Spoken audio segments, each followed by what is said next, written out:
Hello students, मैं Sandeep Singh welcome करता हूं आपका मैग्नेट ब्रेन्स हिंदी में, जहां पर मिलता है आपको free education from class 6 to 12th।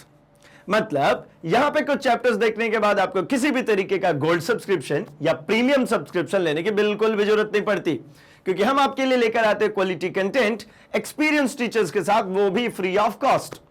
तो जैसा कि हम मिला करते हैं हमारे फिजिक्स सब्जेक्ट के साथ, जो हमारे विज्ञान का ही एक हिस्सा है, और हम अभी डिस्कस कर रहे हैं हमारे एनसीईआरटी एग्जाम्पलर क्वेश्चंस को। इस सिलसिले में हमारे पास में है आज चैप्टर नंबर 10, प्रकाश परावर्तन तथा अपवर्तन। काफी इंपॉर्टेंट चैप्टर है एंड एग्जाम्पलर क्वेश्चंस हमारे लिए इसलिए बहुत ज्यादा इंपॉर्टेंट हो जाते हैं क्योंकि यही है हमारे किसी भी कॉम्पिटिटिव एग्जामिनेशन के सबसे फाउंडेशन, सबसे बेस। यहां पे हमारे पास बहुत ही अच्छे कंसेप्चुअल क्वेश्चंस आते हैं, न्यूमेरिकल्स आती है, रीजनिंग टाइप क्वेश्चंस आते हैं, जो कि हमें बहुत ज्यादा हेल्प करते हैं हमारे एनटीएससी, ओलंपियाड, जेई के लिए तैयारी करें आप, नीट के लिए तैयारी करें आप किसी भी सेगमेंट में तैयारी करें। अगर आपको कभी कॉम्पिटिटिव एग्जामिनेशन को फेस करना है तो ये सेशन बहुत ही इंपॉर्टेंट हो जाएगा। तो चलिए ना, हम फटाफट एक बार समझ लेते हैं कि इसका सेगमेंट कैसा होता है। तो एग्जाम्पलर का जैसा कि हमको पता है कि हमारे पास में जो सेगमेंट होता है, वो पहले तो हमारे पास में आते हैं हमारे एमसीक्यू टाइप क्वेश्चन, फिर short answer type question and long answer type question. तो इसके पहले आपने हमारे एमसीक्यू टाइप क्वेश्चंस देख लिए हैं, जहां पे पूरा चैप्टर एक बार समराइज हो चुका है, एक बार मगअप हो चुका है, क्योंकि एमसीक्यू क्वेश्चंस तो आते ही ऐसे है ना कि हर एक पैराग्राफ से कहीं ना कहीं से क्वेश्चंस निकल के आ जाते हैं, मतलब पूरा चैप्टर इजीली रिवाइज हो जाता है। और आप बने हुए मैग्नेट ब्रेन्स हिंदी के साथ में, तो आपको तो अलग से डरने की बिल्कुल जरूरत ही नहीं है भाई। हम शुरू कर लेते हैं हमारे इस सेशन में हमारे लघु उत्तरीय टाइप क्वेश्चंस को, शॉर्ट आंसर टाइप क्वेश्चंस को एक बार देखते हैं और प्रिपेयर करते हैं हम इसे भी, इसको भी और पुख्ता कर लेते हैं, ताकि हम बिल्कुल कॉम्पिटिटिव के लिए रेडी बैठे हुए हों।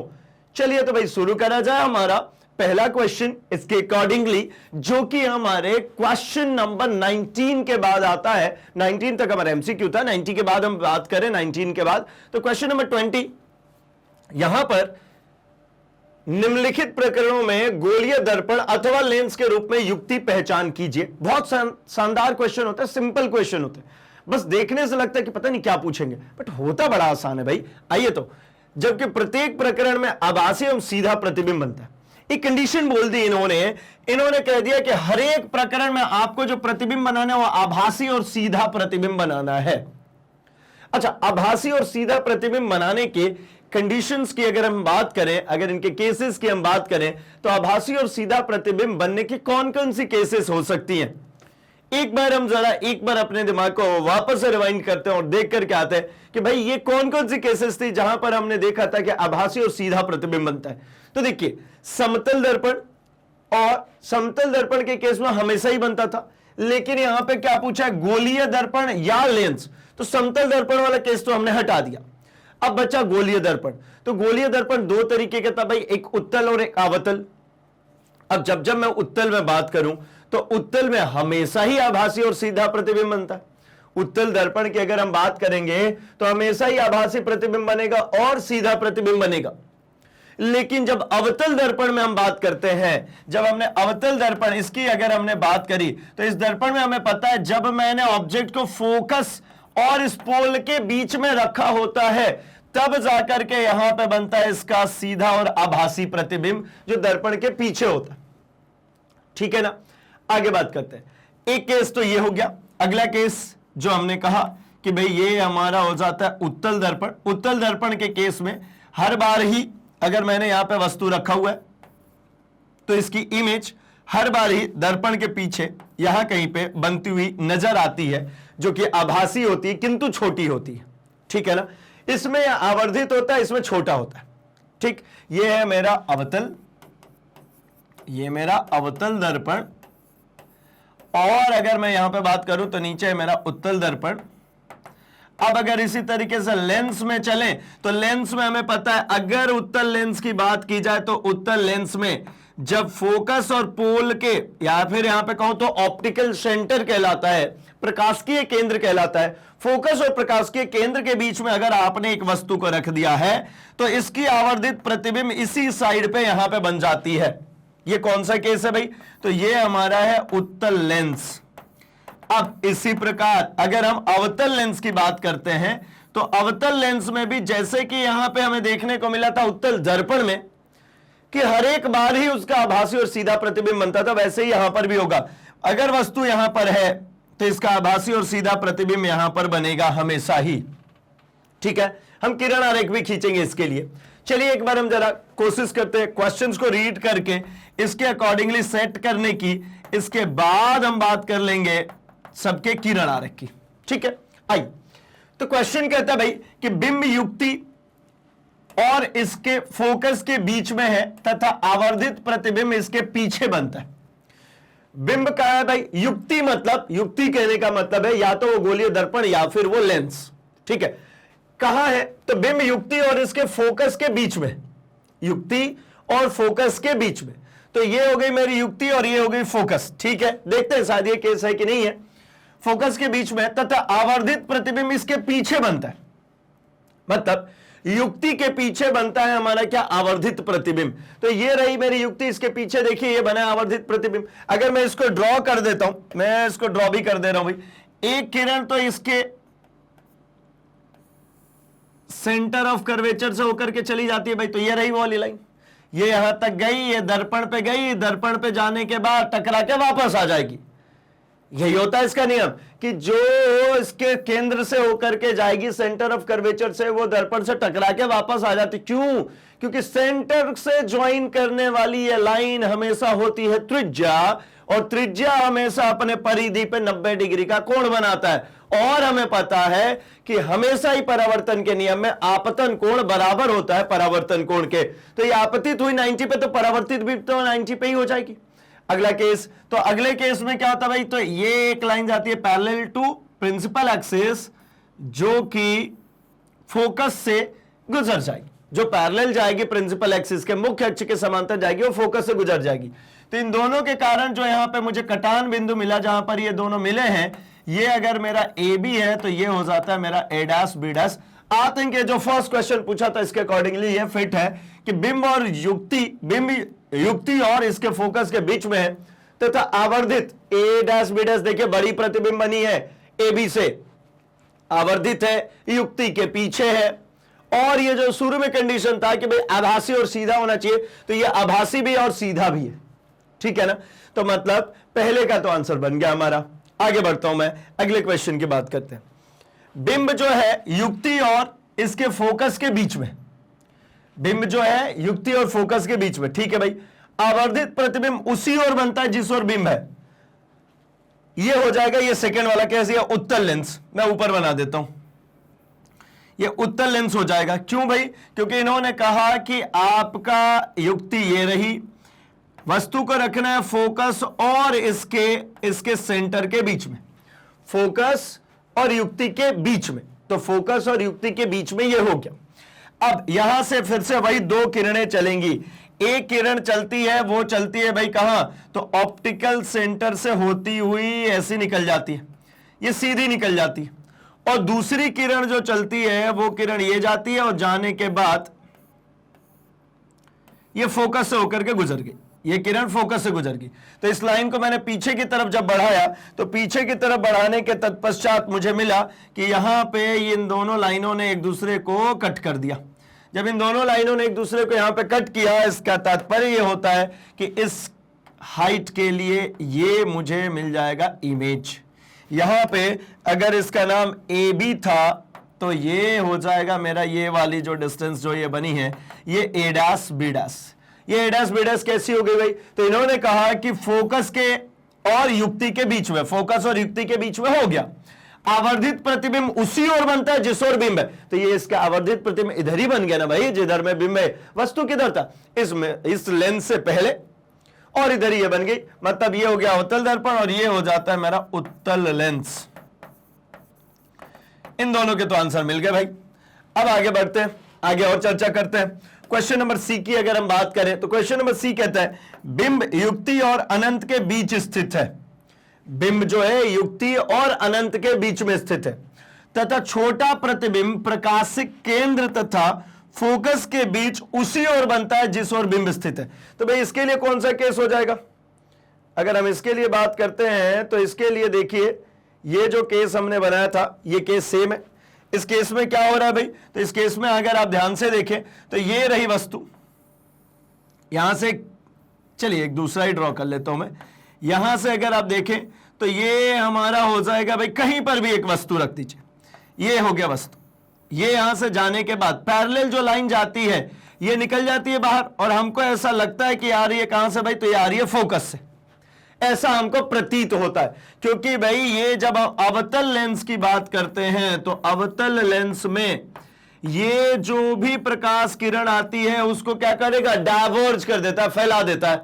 इसने फैला दिया।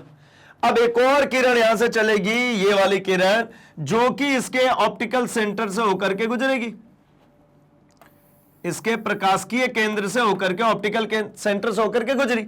अब इन दोनों किरणों के कटान बिंदु पर, इन दोनों किरणों का कटान बिंदु ये रहा, तो यहां पे ये जो ऑब्जेक्ट था ए बी, इसकी एक हाइट मिल गई क्या, ए डैश बी डैश। ये प्रतिबिंब हमको प्रतीत होगी। तो इन्होंने जो कंडीशन कहा था आभासी और सीधा, तो है भैया आभासी और सीधा, लेकिन आगे सी कंडीशन ऐसा बोला गया है कि युक्ति अनंत और युक्ति के बीच में कौन हो, ऑब्जेक्ट। तो इधर कहीं पे क्या है भाई, अनंत, और क्या हो, तो छोटा प्रतिबिंब बने, ये बन गया छोटा प्रतिबिंब। कहां बने, तो प्रकाशिक केंद्र और फोकस के, प्रकाशिकी केंद्र कौन है भाई, ये ओ, ये प्रकाशिक केंद्र, और फोकस कौन है भाई, ये है मेरा फोकस। वर्चुअल फोकस है ये रियल फोकस नहीं है। अगर मैं यहां पे बात करता हूं तो ये रियल फोकस है, लेकिन ये वर्चुअल फोकस है। क्यों, क्योंकि लाइट बीम तो यहां से भाग गया आगे भैया, डाइवर्ज हो गया। वो थोड़ी प्रिंसिपल एक्सिस को काटेगा, नहीं काटेगा तो फोकस किसको कहेंगे, मुझे जहां से वो लाइट बीम आती हुई प्रतीत होगी, that is the focus, is it. तो ये हो जाता है भाई, इसका आंसर भी बन गया। अच्छा आगे बढ़ते हैं। बिंब युक्ति और अनंत के बीच स्थित है, बिंब युक्ति और अनंत के बीच में स्थित है, तथा छोटा प्रतिबिंब इस युक्ति के पीछे ध्रुव तथा फोकस के बीच में बनता है। ठीक है, तो मैं इसके लिए भी किरण आरेख खींचता हूं, आप चाहे तो इसका स्क्रीनशॉट रख सकते हैं। मैं आखिरी क्वेश्चन के लिए भी एक किरण आरेख खींचता हूं। आखिरी क्वेश्चन जो कह रहा है वो कुछ इस प्रकार कह रहा है भाई, कि आपने अब वस्तु को कहां रखा भाई, तो वस्तु को युक्ति और अनंत के बीच में रखा है। इसका छोटा प्रतिबिंब बनना है और इस युक्ति के पीछे बनना है, ध्रुव तथा फोकस के बीच। तो देखिए ना, क्वेश्चंस में कई सारे क्लू भी होते हैं समझने के। क्या, जैसे देखिए यहां पे इन्होंने मुझसे कह दिया था, अगर पढ़े तो प्रकाशिक केंद्र, प्रकाशिक केंद्र कहा तो मुझे समझ में आ गया लेंस की बात करें। यहां पे बोल दिया ये भैया इसको ध्रुव, तो ध्रुव क्या होता है भाई, यहां पे ये जो है ये पोल जिसको लिख रहे हैं क्या है, ध्रुव है। और लेंस में किससे लिख रहे थे, ओ से, वो प्रकाशिक केंद्र था। ध्रुव कहती है, इसका मतलब एक तो समझ में आ गया दर्पण है। अच्छा, ये अवतल दर्पण हो चुका है भाई। अवतल दर्पण से एक ही केस है, जब फोकस और पोल के बीच में रखते हैं ऑब्जेक्ट को, तो ये इसके पीछे बनता है। लेकिन इन्होंने कहा ऐसा नहीं, आप तो बताइए फोकस और ध्रुव के बीच में, तो मतलब फोकस सिर्फ और सिर्फ उत्तल जो दर्पण है, इसी केस में ऐसा हो सकता है कि आपने यहां कहीं पे कोई वस्तु रखा हुआ हो, तो यहां से एक लाइट बीम पैरेलल निकलती है और ये लाइट बीम आगे की तरफ ऐसा फैल जाएगी। तो फैलेगी तो हमें तो ऐसा नहीं लगता ना, हमें तो प्रतीत होता है कि ये लाइट बीम कहां से आ रही है, इस जगह से आ रही है, ये मेरा फोकस पॉइंट। इसी प्रकार से एक लाइट बीम इसके प्रकाशिकीय केंद्र से भी समझ में आता भाई, ये रहा, और ये आगे की तरफ तो जाएगा नहीं लाइट बीम, तो मुझे समझ में आता है कि ये आ रही है प्रकाशिकीय केंद्र से। है नहीं, वहां गया नहीं, लेकिन मुझे तो ये पता ना यहां पे ये लाइट बीम जाएगी और टकरा के यहीं पे वापस आ जाएगी। ये लाइट बीम गई और ये बाहर निकल जाएगी। दोनों के जो कटान बिंदु से मुझे इमेज मिलेगा वो रही ये इमेज, दोनों के कटान बिंदु से मिला। ये है मेरा ए बी, तो ये बन गया मेरा ए डैश बी डैश। ये मेरा क्या होता है भाई, ये है मेरा पोल, ये है मेरा ध्रुव। तो जो क्वेश्चन में कहते हैं उनकी बात करिए, ध्रुव तथा फोकस के बीच, ये रहा ध्रुव तथा फोकस के बीच में इमेज। अच्छा, और कैसा बनाना भाई, तो उसको बनाना छोटा, ये रहा छोटा, ध्रुव तथा फोकस के बीच भी हो गया, छोटा भी हो गया, ठीक है ना। और जो शुरू में कहा था आभासी और सीधा, तो आभासी और सीधा तो है ही। मतलब ये जो इसका आंसर हो जाएगा, या फोर्थ वन का जो आंसर हो जाएगा, ये हो गया मेरा भाई उत्तल दर्पण। अगर मैंने इसकी बात करी सी की, ठीक है, तो सी वाले में अगर मैं आंसर लिखना चाहूं तो सी का आंसर है भाई हमारा इसके केस में हमने जो बनाया वो बनाया हमने अवतल लेंस। ये क्या हो जाना है? अवतल लेंस। और मैंने जो बी के लिए डिस्कशन किया वो क्या किया भाई? इसके लिए हमने बात करी उत्तल लेंस। और जो फर्स्ट का आंसर है वो है भाई हमारा अवतल दर्पण। तो मुझे जो आंसर लिखना था कायदे से वो तो यही लिखना था, उत्तल अवतल उत्तल अवतल और उत्तल, यही लिखना था भाई। लेकिन ये समझना तो जरूरी था ना, इसलिए आपके सामने पूरे आंसर पेश किए गए, मतलब इसका डिस्कशन भी और इसका सॉल्यूशन भी। ठीक है, तो चलिए यहां तक अगर पूरा समझ में आ चुका है तो हम बढ़ते हैं अपने अगले क्वेश्चन की तरफ। अगले क्वेश्चन की बात करते हैं और समझते हैं उसमें क्या कह रहे हैं। थोड़ा सा तो आपको इस क्वेश्चन से समझ में आ गया होगा कि भाई कॉन्सेप्ट्स को किस किस तरीके से पूछा जा सकता है, मतलब आप फुली कॉन्फिडेंट है, आपको पूरी तरीके से बन रहा है, तो ये इजीली क्वेश्चन सॉल्व होते चले जाते हैं। अगले क्वेश्चन पे बढ़ते हैं, फिर से अपने आप को टेस्ट करते हैं। और चूंकि हमने पूरा देख रखा है हमारे पूरे कॉन्सेप्ट वीडियो को, वन शॉट रिवीजन वीडियो को, तो भाई इसमें दिक्कत तो नहीं आ रही है आपको। आई होप बिल्कुल भी दिक्कत नहीं आ रही होगी भाई। अगर आपको कुछ भी समस्या, कहीं पर भी थोड़ी सी दिक्कत आती है, जरूर कमेंट सेक्शन में मैसेज करें भाई। वहां से अगर आप कन्वे करते हैं आपकी ये सारी समस्याएं दूर हो जाती हैं। चलिए बढ़ते हैं हम आगे, अपने क्वेश्चन नंबर 21 की बात कर लेते हैं। ये कह रहे किसी माध्यम में डूबे कांच के आयताकार स्लैब पर आपतित कोई प्रकाश किरण अपने स्वयं के समांतर निर्गत क्यों होती है?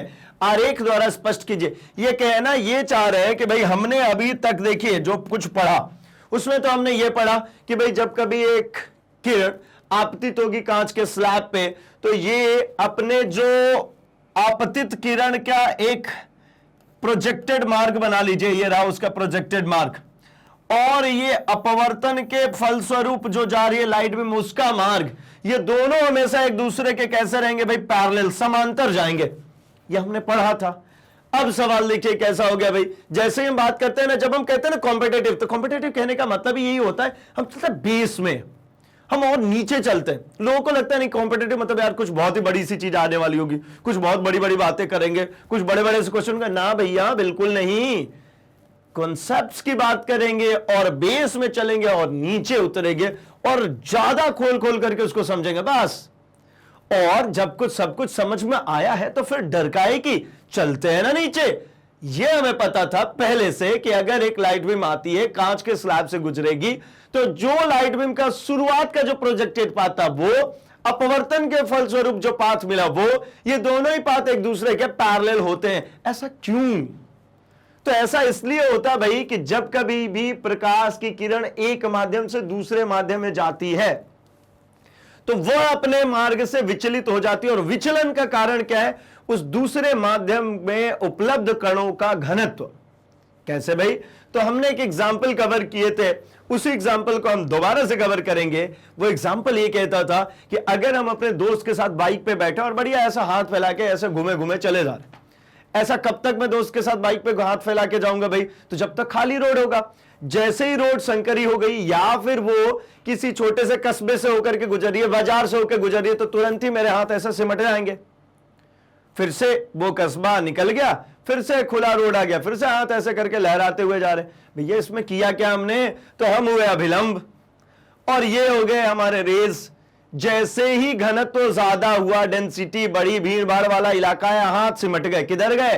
टूवर्ड्स टू अभिलंब, अभिलंब की ओर चले गए। और जैसे ही खुला रास्ता फिर से मिला, मतलब फिर से आपको मिल गया एक ऐसा रास्ता जहां पे भीड़ भाड़ नहीं है, मतलब घनत्व कम हो गया, आपके हाथ दोबारा खुल गए, फिर से ऐसे लहराते जा रहे। कहने का मतलब अगर घनत्व ज्यादा हो जाएगा, माध्यम के कण पास पास आ जाएंगे, तो जो लाइट बीम है ना वो बेंड हो जाएगी, मुड़ जाएगी। किधर? अभिलंब की ओर।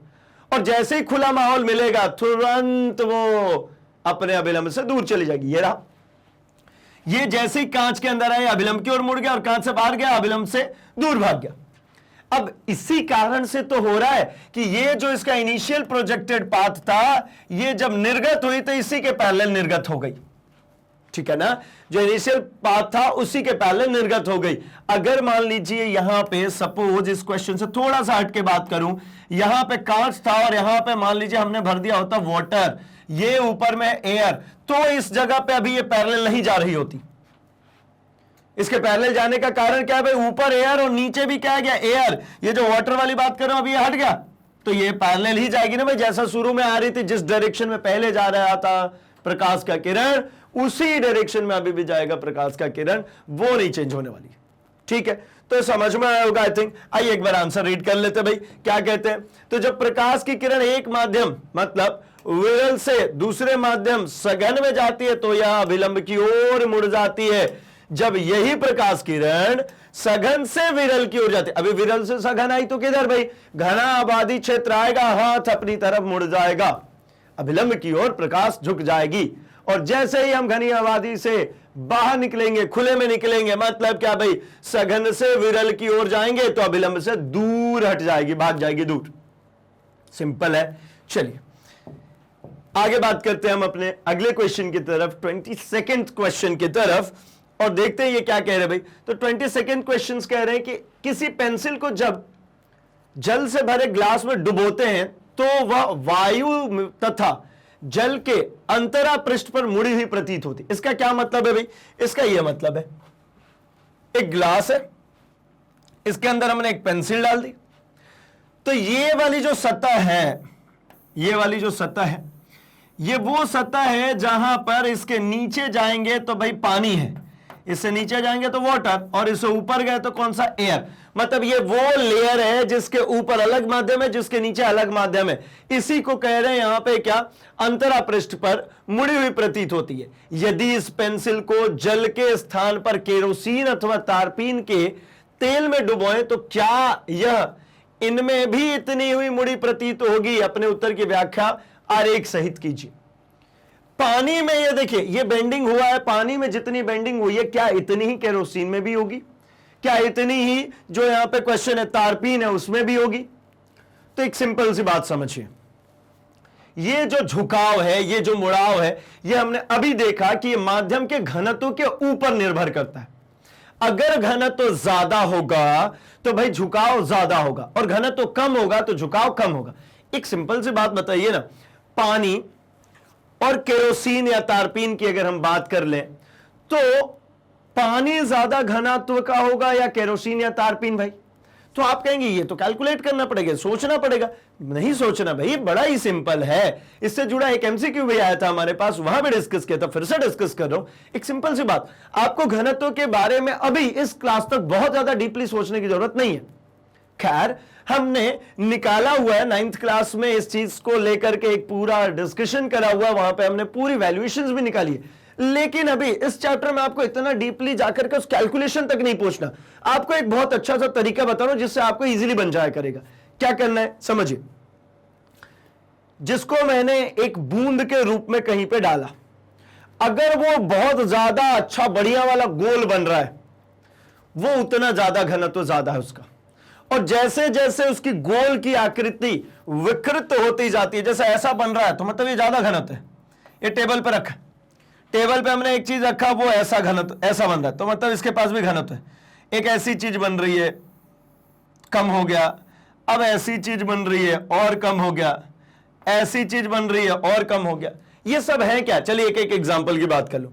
हनी, शहद की अगर मैं बात करता हूं तो वो जो ड्रॉप बना था बिल्कुल ही गोल ड्रॉप बनता है, बिल्कुल बूंद जैसा। आपको पता है हनी गाढ़ा होता है ना भाई, गाढ़ापन ज्यादा है, इसका मतलब क्या है, उसका घनत्व तो ज्यादा है। इसके बाद और आगे की तरफ बढ़ते तो चलिए बात कर लेते हैं, इसको हम कह लेते हैं भाई ग्लिसरीन, ये भी ऐसे ही बन जाएगा, गाढ़ा होता है। अगर और मैं बात करता हूं तो मिल्क, प्योर मिल्क है ना, शुद्ध वाला दूध, जो लिखा आता है शुद्ध दूध उसकी बात नहीं कर रहे, जो लिटरली प्योर मिल्क होता है हम उसकी बात करते हैं। तो वो भी भाई, वो भी एक बूंद बनाता है, ठीक है ना, तो वो कंपैरेटिवली गाढ़ा होगा। अगर उसके बाद बढ़ते हैं तो भैया पानी, आपने देखा टेबल पे इस तरीके से होता है। और आगे की तरफ बढ़ते हैं, जब हम केरोसिन या तारपीन की बात करते हैं तो इसको तो आप डालिए, बूंद बना ही नहीं पाते, जैसे किसी सतह पे पड़ते फैल जाते हैं, ये बूंद नहीं बना पाते। जैसे आपने देखा हो सपोज है ना, पेट्रोल या डीजल को वो बिल्कुल बूंद नहीं बनाते। तारपीन भी देखा है भाई, अगर मैं सिंपली बोलूं, तारपीन को जैसे ऑयल एक आता है मिक्स करने के लिए, आपके पेंट को थोड़ा सा उसको थिन करने के लिए, ठीक है, थिक पेंट को जब थिन करते हैं, पतला करते हैं, तो उसमें एक ऑयल मिक्स करते हैं, ठीक है ना। वो तारपीन का तेल होता है जनरली, वो कैसा होता है भाई, वो इतना पतला होता है कि वो पेंट के अंदर उसमें जाकर के उसको भी पतला कर देता है। इसका मतलब उसका घनत्व तो जो है क्या है, कम है। अब यहां तक अगर आपको समझ में आ गया ये घनत्व वाली पूरी पिक्चर, तो एक बात तो समझ में आ गई होगी कि जो ये कह रहे हैं कि क्या ये पेंसिल उतनी ही मुड़ी हुई प्रतीत होगी तारपीन और केरोसिन में, तो हम कहेंगे नहीं, ये उतनी हुई मुड़ी हुई प्रतीत नहीं होगी। क्या कारण है, क्योंकि सबका घनत्व अलग है, घनत्व बदलेगा, इसका झुकाव बदल जाएगा, ठीक है ना। हम ऐसे बाइक पे बैठ के ऐसे हाथ करके ऐसे करके जा रहे थे, भाई हो सकता है कि एक ऐसी जगह से हम गुजर रहे हो जहां पे कम भीड़ भाड़ हो, थोड़े बहुत लोग हो, तो मैंने जो पूरा ऐसा हाथ खोला थोड़ा सा ऐसा समेट लूंगा। लेकिन बिल्कुल ही भीड़ भाड़ वाला इलाका, भाई बाइक निकलने की भी जगह नहीं हो पा रही, तो बिल्कुल ऐसा सिमट जाऊंगा। कहने का मतलब घनत्व तो ज्यादा होगा अभिलंब की ओर, उतना मुड़ेगा।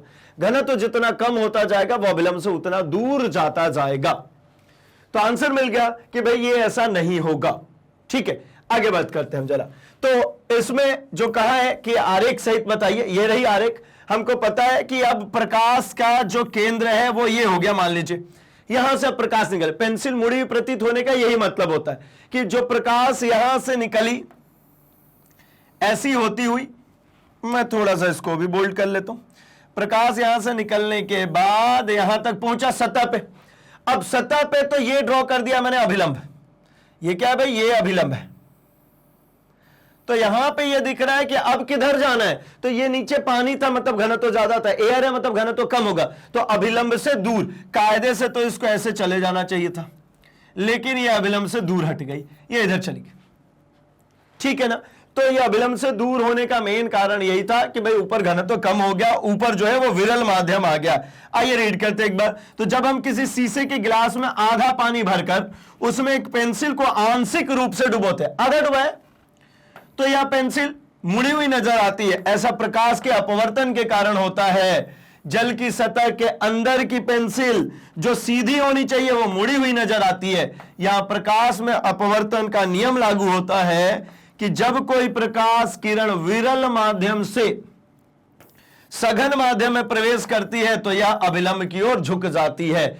जब ये प्रकाश की किरण जो है ये यहां से आने के बाद जब ये विरल में पहुंची तो यह अभिलंब की ओर झुक गई, या इसका उल्टा कहिए कि जब यहां से कोई प्रकाश किरण निकल रही है बाहर की तरफ तो ये क्या होगी, अभिलंब से दूर हट जाएगी। ये दो ही केसेस बन पाते हैं भाई, ठीक है ना। तो मतलब यहां तक भी हमको समझ में आ गया है कि ऐसा होने के क्या कारण है, किस तरीके से बन रहा है, ठीक है। चलिए बढ़ते हैं हम अपने अगले क्वेश्चन नंबर 23 पे, ठीक है। ये क्वेश्चन कह रहा है कि किसी माध्यम का अपवर्तनांक प्रकाश की चाल से किस प्रकार संबंधित है। मतलब अपवर्तनांक और प्रकाश की चाल में क्या रिलेशनशिप है, किसी एक माध्यम का किसी अन्य माध्यम के सापेक्ष अपवर्तनांक इन दोनों माध्यमों में प्रकाश की चाल से किस प्रकार संबंधित है, इससे व्यंजक द्वारा व्यक्त कीजिए। मतलब इसका एक मैथमेटिकल एक्सप्रेशन लिखना है भाई। तो एक बात समझते हैं यहां पे, सबसे पहले तो हम समझते हैं इस अपवर्तनांक को। तो अपवर्तनांक क्या होता है भाई, अपवर्तनांक सिंपली अगर समझे तो हमने जैसा कि देखा कि प्रकाश की चाल अलग अलग माध्यम में अलग अलग होती है। तो प्रकाश का चाल एक माध्यम में जो भी हो, अगर वो दूसरे माध्यम में प्रकाश जा रहा है तो वहां पे जाके बदल जा रही है उसका चाल।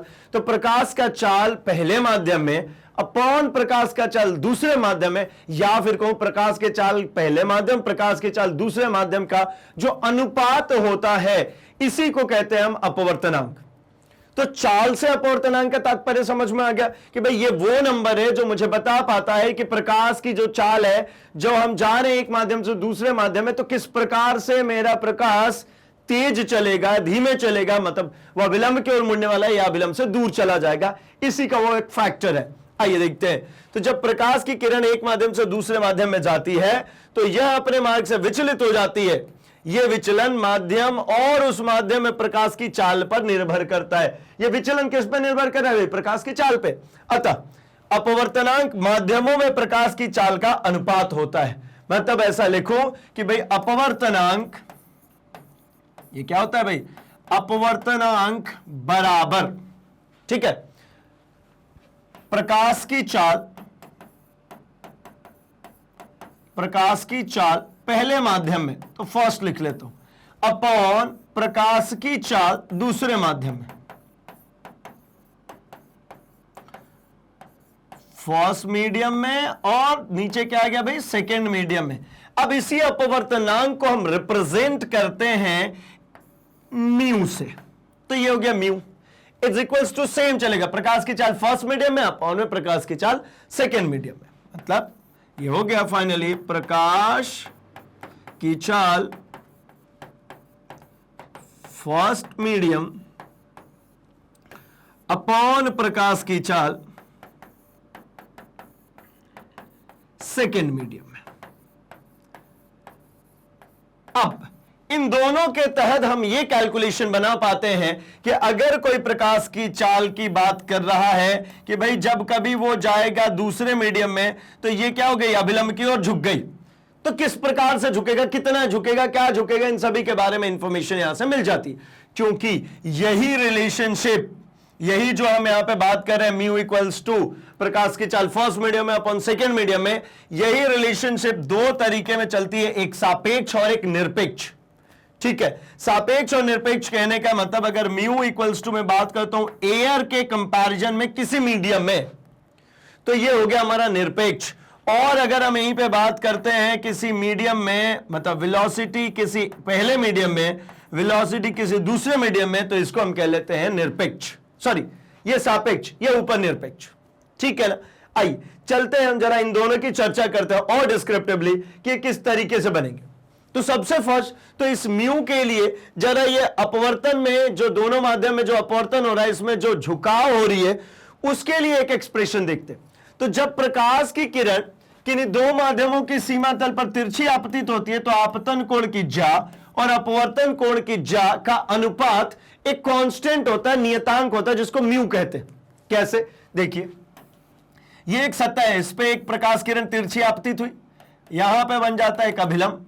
अब चूंकि मान लीजिए ये हमारा जो माध्यम है वो माध्यम है सघन, और नीचे जो माध्यम है वो हो गया विरल, तो ये अभिलंब से और दूर चली जाएगी, तो यहां पे ये जो कोण बनता है आई और ये जो कोण बनता है ये आर।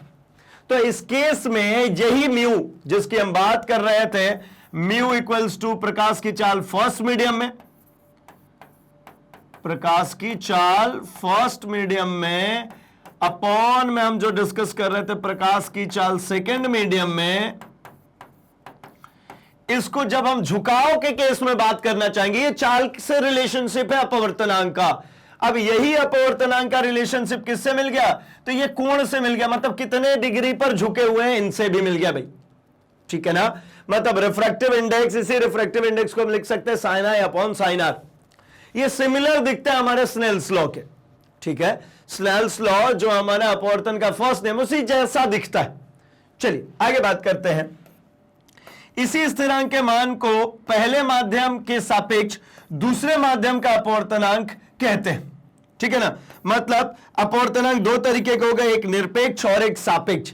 एक एब्सोल्यूट रिफ्रैक्टिव इंडेक्स है और एक रिलेटिव रिफ्रैक्टिव इंडेक्स है। एक बात समझिए, हमने किसी भी चीज में, जैसे मान लीजिए सबसे पहले मैंने कांच लिया, कांच में पहले प्रकाश को कहां से भेजेंगे, तो सबसे पहले ऊपर क्या होगा भाई, वायु, एयर, और जब ये प्रकाश गुजरेगा कांच में तो ये अभिलंब की तरफ झुक गया, मतलब ये ग्लास हो गया। अगर मैं इसी तरीके से वाटर की बात करता हूं, ये वाटर है, यहां पे एक प्रकाश किरण आई और यहां आने के बाद ये झुक जाएगी। अब हो क्या रहा है भाई, यहां पर देखें तो ये इसमें भी ये पहले किससे आ रही है, एयर से आ रही है, और कहां जा रही है, वाटर के अंदर। मतलब अगर हम बात करें तो प्रकाश का जो चाल, प्रकाश का चाल जो होता है, अगर मैं इसी को लिखता हूं म्यू, है ना, इज इक्वल्स टू प्रकाश की चाल किसमें भाई, तो वायु में, प्रकाश की चाल वायु में अपॉन में प्रकाश की चाल ग्लास में। तो मतलब प्रकाश की चाल वायु, यानी इसको सी से डिनोट करते भाई, प्रकाश की चाल को सी से डिनोट करते, तो सी लिख लेता हूं सीधे सीधे, अपॉन किसी भी माध्यम में, मतलब मान लीजिए यहां पे ग्लास में है तो अपॉन में जी लिख देता हूं। ठीक है, जी नहीं लिखना चाहते हैं तो भाई वी जी लिख लीजिए, वेलोसिटी किसमें, ग्लास में। इसी तरीके से जब मैं यहां पे बात करूंगा तो यहां पर भी सी अपॉन क्या हो जाएगा भाई, तो वी डब्ल्यू हो जाएगा, वाटर में इसकी वेलोसिटी। ठीक इसी प्रकार से और आगे बढ़ेंगे तो भाई एक बात समझ में आती है, अगर मेरा पहला माध्यम, यहां दो माध्यम है ना, अगर मेरा पहला माध्यम एयर है और दूसरा माध्यम कोई सा भी हो सकता है, वो ग्लास हो, वाटर हो, या और कोई भी एलिमेंट हो, मतलब अब वाटर ही सॉल्टी वाटर हो सकता है, हार्ड वाटर हो सकता है, अलग अलग हो सकता है भाई, ऑयल हो सकता है, ये ग्लिसरीन हो सकता है, हनी हो सकता है, बहुत कुछ चेंज हो सकता है। तो कहने का मतलब यह कि अगर हमारा पहला माध्यम जो है वो वायु है और दूसरा कोई सा भी माध्यम हो तो वो हमेशा ही कहलाता है हमारा एब्सोल्यूट रिफ्रैक्टिव इंडेक्स। और यही चीज अगर हम बात करते हैं रिलेटिव रिफ्रैक्टिव इंडेक्स में, तो जैसे मान लीजिए कि यहां पे मैं एक और मीडियम बनाता हूं, ये वाटर हो गया और इसके नीचे एक ग्लास स्लैब रखिए। अब जो प्रकाश की किरण जाएगी कहां से जाएगी, तो ये वाटर के बाद जाएगी ग्लास में, तो वाटर से ग्लास में जाएगी, मतलब ये रिलेटिव रिफ्रैक्टिव इंडेक्स हो जाएगा। मतलब यहां पर अगर म्यू की बात करें, ठीक है ना, तो मैं ऐसा लिख सकता हूं कि भाई वी डब्ल्यू अपॉन में वी जी, मतलब वाटर में उसकी वेलोसिटी अपॉन में ग्लास में उसकी वेलोसिटी। और ठीक इसका विपरीत अगर इसको लिखना चाहूं तो मैं इसको लिखता हूं ऐसा जी म्यू डब्ल्यू, और अगर मैं इसी तरीके से लिखता हूं डब्ल्यू म्यू जी, तो ये एक्सप्रेशन पलट जाएगा, वी जी अपॉन में लिखूंगा मैं वी डब्ल्यू। ध्यान से देखेंगे ये जो रिलेशन है, वाटर से ग्लास कर रहे हैं तो ग्लास अपॉन वाटर, और अगर ग्लास से वाटर जा रहे हैं तो फिर वाटर अपॉन ग्लास, ठीक है ना। यह लिखने का तरीका है कि प्रकाश ग्लास से वाटर की तरफ गई तो पहले वेलोसिटी वाटर का अपॉन में वेलोसिटी ग्लास का। और ठीक इसी तरीके से अगर यहां पे बात करते हैं, वेलोसिटी निकालना है मुझे, मतलब रिफ्रैक्टिव इंडेक्स निकालना है मुझे वाटर से ग्लास का, मतलब प्रकाश पहले गया किसमें, पानी में, फिर गया कांच में, तो यहां पे VG upon V W, simple है। तो ये हो जाता है हमारे पास रिलेशनशिप, जैसा कि उन्होंने हमसे पूछा था उसकी हमने बात कर ली कि भाई कुल मिलाकर के प्रकाश की चाल फर्स्ट मीडियम में अपॉन प्रकाश की चाल जो सेकंड मीडियम होती है, इसी के रिलेशनशिप को हम कहते हैं हमारा अपवर्तनांक। और ये दो तरीके के थे, एक रिलेटिव और एक एब्सोल्यूट, ठीक है। चलिए आगे बढ़ता हूं मैं अपने अगले क्वेश्चन की तरफ, क्वेश्चन नंबर 24 की तरफ। क्वेश्चन नंबर 24 कह रहे हैं कि कांच के सापेक्ष हीरे का अपवर्तनांक 1.6 है, मतलब कांच के सापेक्ष, ये देखिए ये सापेक्ष अपवर्तनांक है, ये जो है ये सापेक्ष अपवर्तनांक है। कांच के सापेक्ष जो हीरे का अपवर्तनांक है वो 1.6 है, ठीक है। और कांच का जो निरपेक्ष अपवर्तनांक है वो 1.5 है। तो हमसे पूछा जा रहा है हीरे का जो निरपेक्ष अपवर्तनांक होगा वो कितना हो जाएगा, ठीक है ना। तो देखिए कांच के सापेक्ष अगर हीरे की अगर मैं बात करूं तो मैं ऐसा कहना चाहता हूं कि glass mu diamond, glass mu diamond का मतलब कांच के सापेक्ष हीरे का अपवर्तनांक कितना है भाई 1.6। और यहां पे निरपेक्ष अपवर्तनांक दिया हुआ है, मतलब एयर के रिस्पेक्ट में चलने वाला है, तो ये किसका अपवर्तनांक है भाई, ये हमारा कांच का अपवर्तनांक, मतलब ये ग्लास का अपवर्तनांक है। ये कितना दिया हुआ है भाई, ये है मेरा 1.5। तो मुझसे पूछा जा रहा है हीरे का निरपेक्ष बताइए। तो अगर यहां पे मुझे निरपेक्ष मान निकालना है, निरपेक्ष का मतलब सिंपली समझ में आ रहा है भाई कि मुझे यहां पे ये ग्लास इंडिविजुअल का पता है, मुझे यहां पर ग्लास इंडिविजुअल का जब पता है और ये पता है तो क्या करूं भाई, तो मैं लिखता हूं निरपेक्ष अपवर्तनांक का फॉर्मूला, और देखिए कैसा हो जाएगा ये फॉर्मूला। तो ये फॉर्मूला हो जाएगा भाई, मैं यहां पे लिख लूं जी म्यू डी कितना होगा भाई, तो ये हो जाएगा मेरा mu D upon mu G. अब दिया क्या है भाई, जो गिवन है उसको हम लिख लेते हैं एक बार, तो फटाफट जी म्यू डी की वैल्यू कितनी है भाई, तो ये गिवन है हमारे पास 1.6 mu D upon, mu D मतलब भाई डायमंड के लिए, एंड ग्लास के लिए कितना है ये 1.5। नाउ अगर मैं इसको कैलकुलेट करता हूं तो mu D is equals to हो जाता है 1.6 इंटू 1.5। अब अगर मैं डेसिमल थोड़ी देर के लिए भूल जाता हूं तो मैं जरा इन दोनों के मल्टीप्लीकेशन देख लूं, है ना। तो ये 15 से अगर करता हूं 6 बार में तो कितना हो जाएगा भाई 99, और 15 से एक बार में करेंगे 15 और 9 24, ठीक है ना। अब अगर इसमें मैं बात करूं कि भाई ये 2 डेसिमल के बाद लगनी थी, तो 2 डेसिमल एक यहां और एक यहां, ये दोनों के बाद लगा दीजिए। म्यू डी मतलब डायमंड का कितना हो गया भाई 2.4। अच्छा, सबसे मजेदार चीज इसकी कोई यूनिट नहीं होती क्योंकि ये एक क्या है, रेशियो है, जो अपवर्तनांक होता है ये क्या है, एक रेशियो है, तो इसकी कोई यूनिट नहीं होगी, कोई इकाई नहीं होगी। तो कितना हो गया भाई म्यू डायमंड का कितना आ गया 2.4। ये कैसा है, ये निरपेक्ष है, डायमंड अकेले का है, ये कितना है निरपेक्ष है, और ये 2.4 है। एक और बात समझ में आई होगी, आप अगर ध्यानपूर्वक देखें तो अगर कांच की बात करें नॉर्मली तो 1.5 होता है, और डायमंड की अकेली बात करें तो 2.4 है, इसलिए तो बहुत ज्यादा चमकदार होता है, इसलिए तो कॉस्टली बिकता है भाई, बहुत चमकदार होता है। इसके घनत्व के कारण इसका जो है अपवर्तनांक वो 2.4 है। बहुत देर तक अगर प्रकाश किरण वहां पे बनी है तो चमकदार तो होगा ही। चलिए मिल गया हमें इसका आंसर, मतलब जो अभी हमने अपवर्तनांक के बारे में डिस्कस किया था उससे रिलेटेड एक क्वेश्चन भी मिल गया, जहां निरपेक्ष और सापेक्ष दोनों की हमने बातें कर ली।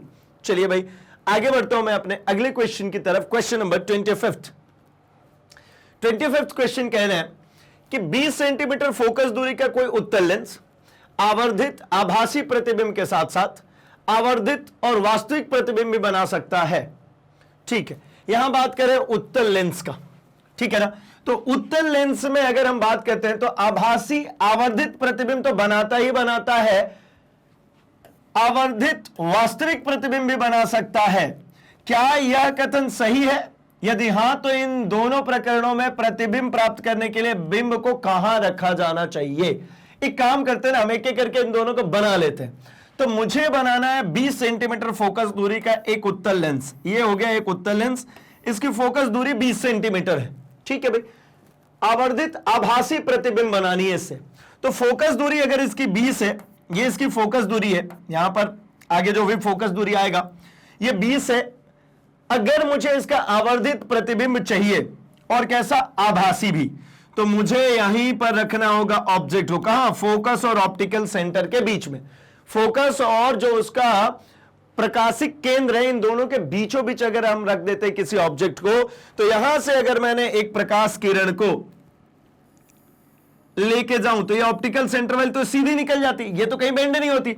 दूसरी किरण कौन सी होगी भाई? तो दूसरी किरण होती है जो यहां से जाएगी और यहां से जाने के बाद ये इसके फोकस से होती हुई निकल जाएगी भाई, पैरेलल टू मुख्य अक्ष के पैरेलल जो जाएगी वो क्या होती है भाई, ऐसी सीधे निकल जाती है। लेकिन अगर यहां पे अब बात करूं मैं, तो इसको बढ़ाता हूं मैं पीछे की तरफ, और मैं काम करूं ये जो लाइन जो चली गई थी इसको भी मैं पीछे की तरफ अगर बढ़ा के ले आऊं, तो मुझे पता चलता है कि ये दोनों किरणें एक दूसरे को यहां पर काट रही हैं, ठीक है। तो यहां पे मुझे मिल जाता है फाइनली एक इमेज जो कि होता है ये जो ए बी ऑब्जेक्ट था इसी का आवर्धित प्रतिबिंब, ठीक है ना। ये कहां बना भाई? फोकस के पीछे बना, और ये हो गया इसका आभासी और आवर्धित प्रतिबिंब। अब क्वेश्चन में आगे बढ़ते हैं, क्या यह कथन सही है कि वह आवर्धित और वास्तविक प्रतिबिंब भी बनाएगा? तो बिल्कुल भाई कथन सत्य है। जब कभी हमने देखा हुआ है, हमें तो टेबल भी याद होगा, हमने एक फिंगर पे पूरे टेबल्स को याद किया था, वहां पे हमने समझा था एक चीज को कि भाई ये होता है मेरा सेंटर और ये होता है मेरा फोकस। तो सेंटर ऑफ कर्वेचर पे जब रखा जाता है ऑब्जेक्ट, तो इसकी जो इमेज बनती है वो इधर साइड पे बनती है, सेंटर ऑफ कर्वेचर पर ही बनती है। ये इसका सेंटर और ये इसका फोकस है, सेंटर पे रखा, सेंटर पे ही बनेगा। बस नाम क्या होता है यहाँ C1 F1, इसको C2 F2 कह लेते हैं, यहां भी F2 कर दे रहा हूं, इसको F1 कह लेते हैं। सेंटर ऑफ कर्वेचर पे ही बना, लेकिन ये जिस हाइट की थी उसी हाइट की यहां पे बनती है। अब क्वेश्चन में पूछ रहे हैं भाई कि इससे बड़ा बनाना है, तो इससे बड़ा बनाना है तो एक काम करिए, इसको जब सेंटर से आगे बढ़ाऊं और कहां तक पहुंचाऊं, फोकस तक, तो इसका आवर्धित प्रतिबिंब बनेगा, आवर्धित प्रतिबिंब बनेगा और वास्तविक प्रतिबिंब बनेगा। एक केस इसके लिए ड्रॉ कर लेते हैं। अगर मैंने इसको रखा, ये सेंटर और फोकस के बीच में ऑब्जेक्ट आ गया, तो इसकी जो इमेज बनेगी वो यहां कहीं बनेगी। और ये देखिए ये ए बी ऑब्जेक्ट का, ये अगर ये इमेज की बात करूं ए डैश बी डैश, तो ये बड़ी इमेज बनी हुई है। यहां कहीं पे इसका सेंटर होगा, यहां कहीं पे C2 बेसिकली, यहां पे इसका F2 होगा, और ये है इसका C1 और ये है इसका F1। मतलब F1 और C1 के बीच में रखा तो देखिए बड़ी प्रतिबिंब बन गई, आवर्धित प्रतिबिंब बन गई। तो ये कह रहे हो वास्तविक और आवर्धित, ये वास्तविक है और आवर्धित भी है। मतलब सेंटर से आगे बढ़ा दीजिए, सेंटर से आगे अगर हम बढ़ा देते हैं इसको, तो इसकी आवर्धित प्रतिबिंब हमको देखने को मिलेगी। तो कह रहे हैं कि यदि हां, तो बिल्कुल भाई हां होगा, और क्या होगा, तो होगा ये कि प्रतिबिंब प्राप्त करने के लिए बिंब को कहां रखें, तो बिंब को इसकी फोकस कितनी थी भाई, फोकस थी 20, तो ये हो गया 20 और ये हो गया 40। क्यों लिख दिया मैंने, क्योंकि मुझे पता है कि twice of focus is equals to होता है आर।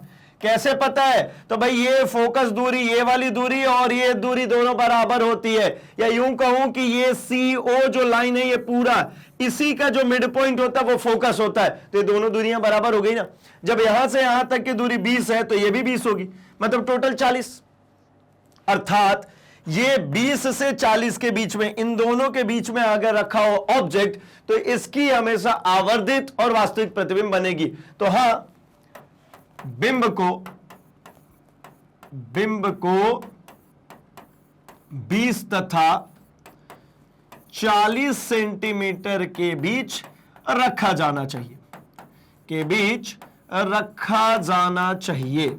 इसके बीच में अगर आप रखते हैं तो भैया आपने देख लिया डायग्राम से भी कि इसकी आवर्धित प्रतिबिंब हमको प्राप्त हो रही है। सिंपल है ना। चलिए बढ़ते हैं अपने अगले क्वेश्चन की तरफ, अपने 26 नंबर क्वेश्चन की तरफ, और आप चाहे तो इसका स्क्रीनशॉट रख सकते हैं। हम 26 की बात करें भाई। आइए, 26 नंबर क्वेश्चन कह रहा है कि सुधा देखती है कि उसकी प्रयोगशाला की खिड़कियों का स्पष्ट प्रतिबिंब लेंस से 15 सेंटीमीटर दूरी पर बनता है। ठीक है, अब वह लेंस को बिना हिलाए खिड़कियों की अपेक्षा बाहर दिखाई देने वाले भवन को फोकसित करना चाहती है। भवन का स्पष्ट प्रतिबिंब प्राप्त करने के लिए उसे पर्दे को किस दिशा में स्थानांतरित करना चाहिए, इस लेंस के सन्निकट फोकस दूरी क्या है। देखिए, एक सिंपल सी बात कि अगर उसको, मतलब अभी कंडीशन कैसी है, एक विंडो है, प्रयोगशाला की विंडो, मतलब जहां पे भी जो भी आपके लैब्स होते हैं उसमें जो खिड़की है, इस खिड़की से उसको कुछ रोशनी आ रही है, या फिर ये खिड़कियों का, इसी खिड़की का ही स्पष्ट प्रतिबिंब उसको लेंस से 15 सेंटीमीटर दूरी पे दिख रहा है। यहां हो गया उसका लेंस, और इस लेंस से 15 सेंटीमीटर दूरी पर यहां पर्दा है, जहां पर इस खिड़की का प्रतिबिंब इसको बनता हुआ दिखाई दे रहा है। यहां पे इस खिड़की का प्रतिबिंब इसको प्राप्त हो गया। अब कह रहे हैं कि भाई ये खिड़की नहीं, इस खिड़की में से इधर कहीं बाहर एक घर दिख रहा है। कहां से दिखेगा भाई, इसी खिड़की में से बाहर की तरफ ऐसा एक घर दिख रहा है। इस घर की पता करनी है, उसको इमेज इसमें बनानी है, तो इसको किधर की तरफ खिसकाए, इस पर्दे को कहां ले आए कि उसकी वास्तविक प्रतिबिंब बने और वो स्पष्ट प्रतिबिंब दिखाई दे उसको। तो सीधी सिंपल सी बात, खिड़की से यह ऑब्जेक्ट अगर आपने लेफ्ट हैंड साइड में शिफ्ट किया है तो पर्दे को भी लेफ्ट हैंड साइड में ले आना पड़ेगा, मतलब आपको पर्दे को खिसकाना पड़ेगा लेंस की तरफ। कहां, पर्दे को लेंस की तरफ खिसकाना पड़ेगा, और इसका जो निकटतम, सन्निकट, मतलब निकटतम जो इसकी फोकस दूरी है वो कितनी होगी भाई, तो इसकी सन्निकट फोकस दूरी हो जाएगी 15 सेंटीमीटर। मतलब इसका आंसर हो गया सन्निकट फोकस दूरी का 15 सेंटीमीटर। और जो ऊपर पूछ रहा है किधर शिफ्ट करना चाहिए, तो इसको पर्दे को लेंस की ओर स्थानांतरित करना चाहिए, स्थानांतरित करना पड़ेगा या करना चाहिए उसको। अगर भवन की क्लियर इमेज चाहिए तो उसको इधर साइड में शिफ्ट करना पड़ेगा भाई। ठीक है ना, ये मिल गया हमारे 26 का भी आंसर हो गया।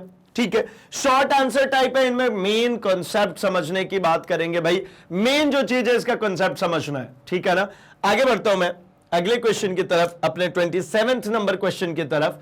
यहां पे कह रहे हैं किसी लेंस की क्षमता एवं फोकस दूरी में क्या संबंध है। लेंस की क्षमता और फोकस दूरी में पहले तो संबंध बताना है आपको। क्रमशः 20 सेंटीमीटर तथा 100 सेंटीमीटर की फोकस दूरी के दो लेंस दिए गए। प्रकाश को अधिक अभिसरित करने के लिए इनमें से आप किसका उपयोग करेंगे। ठीक है, देखिए हमसे पूछा जा रहा है कि किसको सबसे ज्यादा आप कन्वर्ज कर पाएंगे, किसके जरिए सबसे ज्यादा कन्वर्ज कर पाएंगे। तो चलिए ना सबसे पहले इसको समझते हैं कि लेंस की क्षमता और फोकस दूरी में क्या संबंध है। तो लेंस की क्षमता और फोकस दूरी में तो होता है भाई, लेंस की जो क्षमता होती है वो इनवर्सली प्रोपोर्शनल होती है, व्युत्क्रमानुपाती होती है हमारी लेंस की फोकस दूरी के, सिंपली लिख देता हूं फोकस दूरी, फोकस दूरी के। अच्छा, ऐसा क्यों होता है भाई? तो चलिए जरा समझते हैं हम इसको। अगर मान लीजिए मैं एक उदाहरण के तौर पे ले लेता हूं यहां पे उत्तल लेंस। अब इस उत्तल लेंस की अगर मैं बात करूं तो यहां से प्रकाश की किरण गई और इसने यहीं पे मर्ज करा दिया इसको, ये प्रकाश की किरण गई और इसने यहीं पे मर्ज करा दिया। एक दूसरा लेंस और ले लिया जाए, एक लेंस और है ये।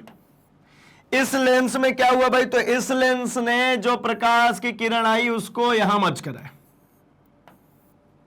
अब दोनों लेंसों में बात करें कौन ज्यादा पावरफुल है, तो एक बात बताइए, कौन सा लेंस पावरफुल होगा, पहला या दूसरा? तो एक बात समझेंगे, इस लेंस का काम क्या था? तो ये कन्वर्जेंट लेंस है।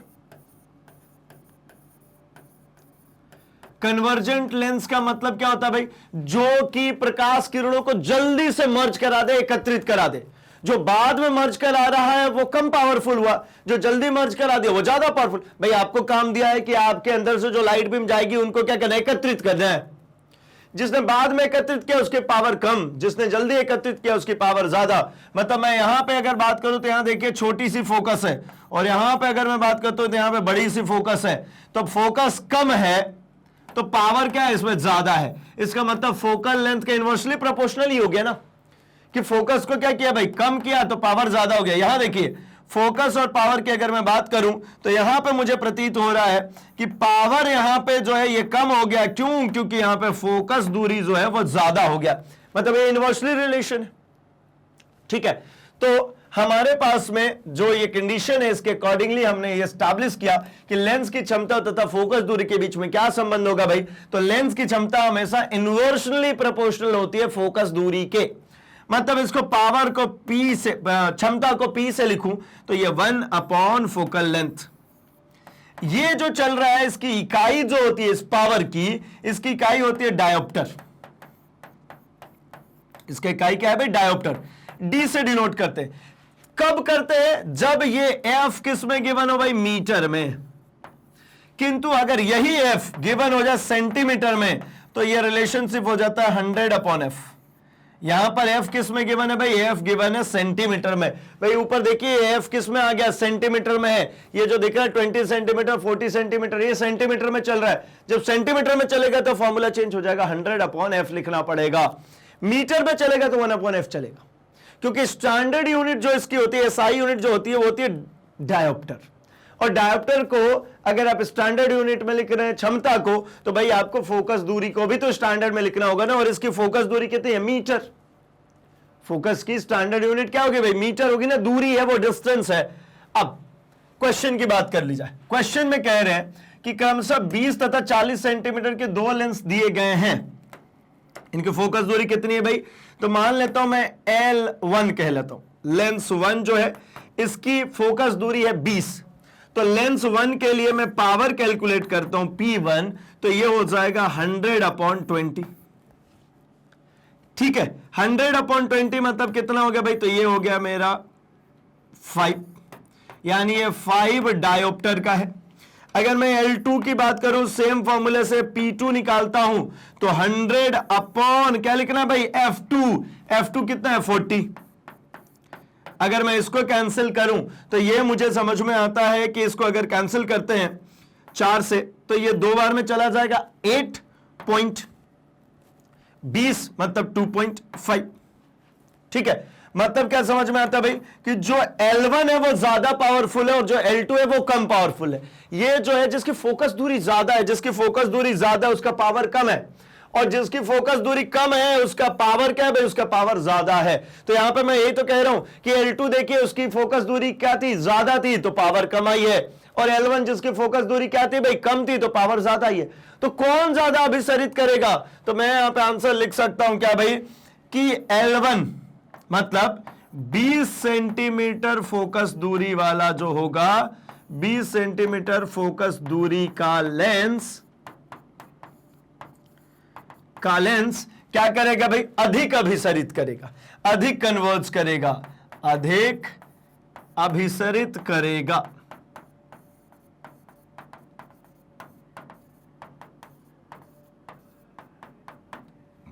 फोकस दूरी पास है, जल्दी से अभिसरित कर देगा भाई। ठीक है, आंसर मिल गया हमें इसका भी, 27 का भी, और कैसे हुआ उसको भी हमने समझ ली। ठीक है, चलिए आगे बढ़ेंगे अपने अगले क्वेश्चन की तरफ, क्वेश्चन नंबर 28 की तरफ।